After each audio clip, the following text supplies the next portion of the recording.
জেলে 4 বার জাল ফেলার পরও রুজি রোজগারের মতো কিছুই উঠল না। তখন জেলে 2 হাত তুলে ভগবানের কাছে প্রার্থনা করল, হে ঈশ্বর, আমার দিনপাত করার মতো কিছু সামগ্রী দাও। তখন এই বলে জালটা শেষবারের মতো নদীতে বিছিয়ে দিল। এবার জালটা বেশ ভারী বোধ হতে লাগলো, তাই খুব কষ্ট করে সমস্ত ক্ষমতা লাগিয়ে জালটা পাড়ে আনতেই দেখতে পেল একটা প্রকাণ্ড আকারে তামার কলসি জালে পড়েছে, যার মুখে বাদশাহী সিলমোহর আঁটা। তখন জেলে ঈশ্বরকে ধন্যবাদ জানাতে লাগলো এবং মনে মনে ভাবতে লাগলো, এই কলসি তো বাদশাহ আমলে, নিশ্চয়ই মোহর ভরা আছে। তাই নাড়াবার চেষ্টা করলো, পারল না। তখন কলসির মুখে সিলমোহরটা ছুরি দিয়ে তুলে ফেলল। তারপর ঢাকনাটা খুলল। তখনই কলসির ভিতর থেকে সাদা ধোঁয়া আকাশসহ চারিদিক ঘিরে ফেলল।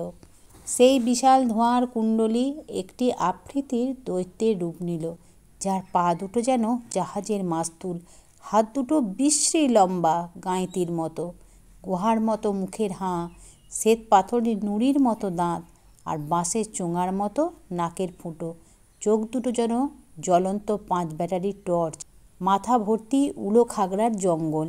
জেলেকে দেখেই সে চিৎকার করে উঠল, ঈশ্বর ছাড়া আমি কাউকে কিছু মানি না, আমায় ছেড়ে দাও বাদশাহ সুলেমান, আমায় মেরো না, আর তোমার কথার অবাধ্য হব না। তখন জেলে বলে ওঠে, ওহে আফ্রিদি সম্রাট, সেসব বাদশাহের যুগ কবে 400 বছর আগে চলে গেছে। তখন আফ্রিদি সম্রাটের হুঁশ ফেরে। ও শান্ত হয়ে বলে, শোনো জেলের পো, আমাকে স্বয়ং ঈশ্বর পাঠিয়েছে তোমাকে মৃত্যুদণ্ড দেওয়ার জন্য।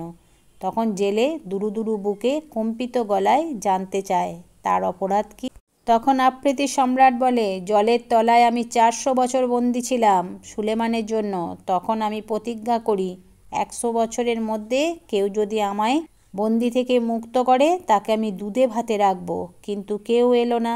আবার 200 বছরের মধ্যে আমি প্রতিজ্ঞা করলাম, আমায় যদি কেউ বন্দিদশা থেকে মুক্ত করে তাহলে তাকে আমি হিরে জহরতে ভরিয়ে দেব, কিন্তু তখনও কেউ এলো না।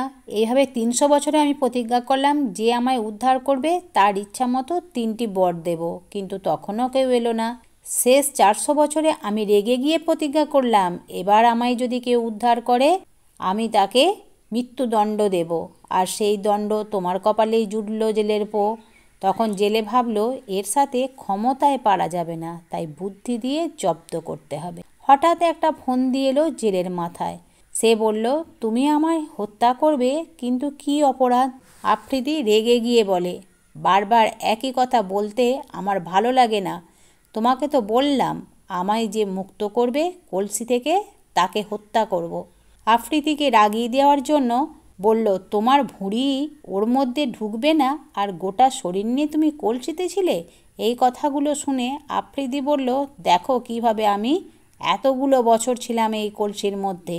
এই বলে সশরীরে আফ্রিদি যেই কলসির মধ্যে ঢুকেছে, জেলে অমনি ঢাকনা দিয়ে কলসির মুখ এঁটে সুলেমানের সিলমোহর এঁটে দেয়। হাহা করে হেসে বলে, এবার নিজের মৃত্যুর জন্য প্রস্তুত হও আফ্রিদি সম্রাট। আমি তোমায় নদীতে ফেলে দিয়ে এই নদীর পাড়েই ঘর বেঁধে বাস করব, যাতে তোমাকে আর কেউ উদ্ধার করতে না পারে। নমস্কার বন্ধুরা, ভিডিওটা ভালো লাগলে লাইক, কমেন্ট, শেয়ার করুন। নতুন হলে চ্যানেলটি সাবস্ক্রাইব করুন এরকম নানা ধরনের গল্প শুনতে।